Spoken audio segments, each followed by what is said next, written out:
Hello everyone, welcome to Jo talk football. നമ്മൾ ഇന്ന് discuss ചെയ്യാൻ പോകുന്നത് PSG versus Arsenal second leg preview ആണ്. നിങ്ങൾക്ക് എല്ലാവർക്കും അറിയാം, ആർസണലിനെ PSG 1-0 പരാജയപ്പെടുത്തിയിട്ടാണ് അവരുടെ സെക്കൻഡ് ലെഗ് കളിക്കാൻ പോകുന്നത്. ശരിക്കും പറയുകയാണെങ്കിൽ ആ ഗെയിം ഒരു ഗോളിൽ തീരേണ്ടതല്ല, അത് നമുക്ക് എല്ലാവർക്കും അറിയാം. 2-3 ഗോൾ അടിക്കാൻ അവർക്ക് ഈസി ആയിട്ട് അടിക്കാനുള്ള ചാൻസസ് ഉണ്ടായിരുന്നു. ആർസണലിന്റെ ഭാഗ്യം കൊണ്ടാണ് അത് ഒരു ഗോളിൽ മാത്രം ചുരുങ്ങി നിൽക്കുന്നത്. നമുക്ക് അതിന്റെ സ്റ്റാറ്റിലേക്കൊക്കെ ഒന്ന് പെട്ടെന്ന് കടക്കാം. Position you can say 49-51, almost equal.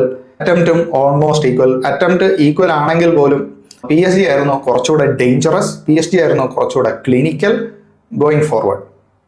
Dribbles, ഇത് ശരിക്കും പറഞ്ഞാൽ എന്നെ ഞെട്ടിച്ചൊരു കാര്യമാണ്. ആർസണലിനാണ് കൂടുതൽ.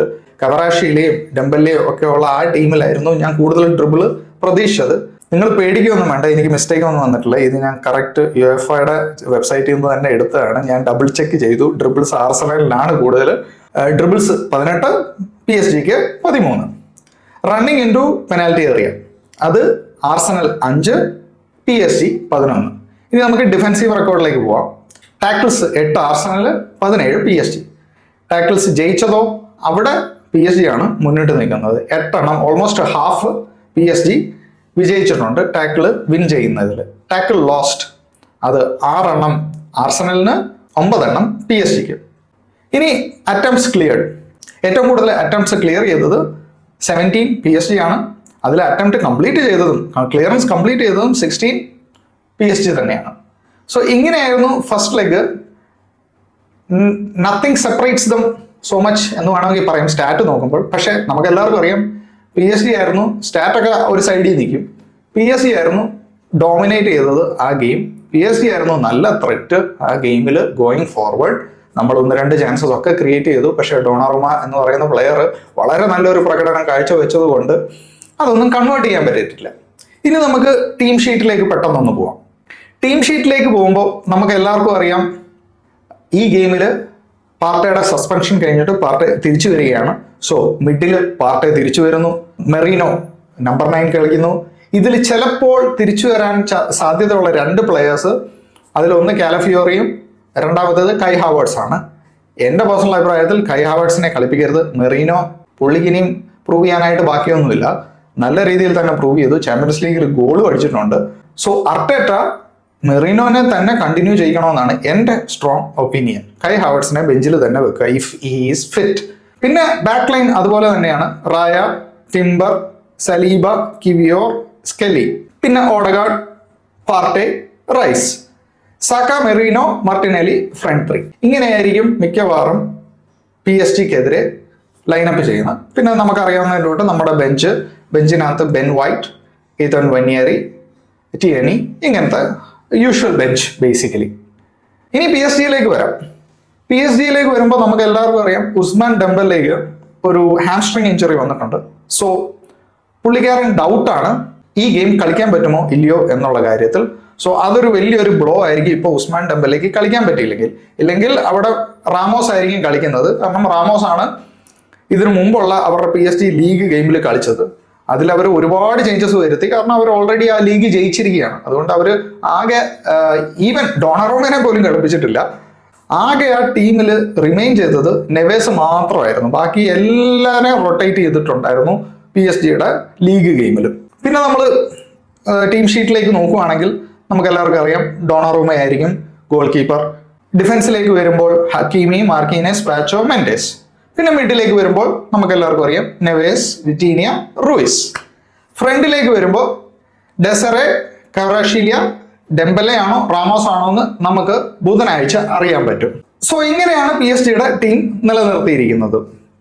പിന്നെ നമുക്ക് എല്ലാവർക്കും അറിയാം അവരുടെ ബെഞ്ചിൽ ബാർക്കോളയുണ്ട്, അതുപോലെ തന്നെ വാരൻ എമറിയും ഉണ്ട്.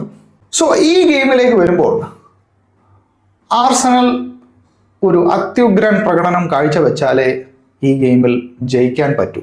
നമുക്കെല്ലാവർക്കും അറിയാം ഈ ഗെയിമിലേക്ക് വരുന്നതിന് മുമ്പ് ബോൺമത്തുമായിട്ടുള്ള നടത്തിയ പെർഫോമൻസ് ഒട്ടും കോൺഫിഡൻസ് ഇൻസ്പയറിങ് പെർഫോമൻസേ അല്ലായിരുന്നു. ഒരു പ്ലെയിൻ പെർഫോമൻസ്. അതിനകത്ത് ഡെക്ലൻ റൈസ് അത്യാവശ്യം നന്നായിട്ട് കളിച്ചു. പിന്നെ മൈൽസ് ലൂയിസ് കെല്ലിയും തരക്കേടില്ലാതെ കളിച്ചു. പിന്നെ സാക്ക ഓവറോൾ ഓക്കെ, ബാക്കി എല്ലാവരും ഒരു നോർമൽ പെർഫോമൻസ്. എന്തുകൊണ്ടാണ് ആർസണൽ എല്ലാ സീസണിലും ഈ അവസാനത്തെ 10 ഗെയിം വരുമ്പോൾ ഇങ്ങനെ ഫോം ഡ്രോപ്പ് ഔട്ട് ആവുന്നത് എന്നുള്ള കാര്യത്തിൽ ഒരു സീരിയസ് സ്റ്റഡി നടത്തേണ്ട സമയമായിരിക്കുന്നു. കാരണം കഴിഞ്ഞ 3 സീസണുകളിൽ ഇൻക്ലൂഡിങ് ദിസ് സീസൺ, കഴിഞ്ഞ 3 സീസണുകളിലും സീസൺ തീരാറാവുമ്പോൾ നമ്മളുടെ ഫോം അങ്ങ് ഡ്രോപ്പ് ഔട്ട് ആവുകയാണ്. അതൊരു വളരെ കൺസേണിങ് ഇഷ്യൂ തന്നെയാണ്.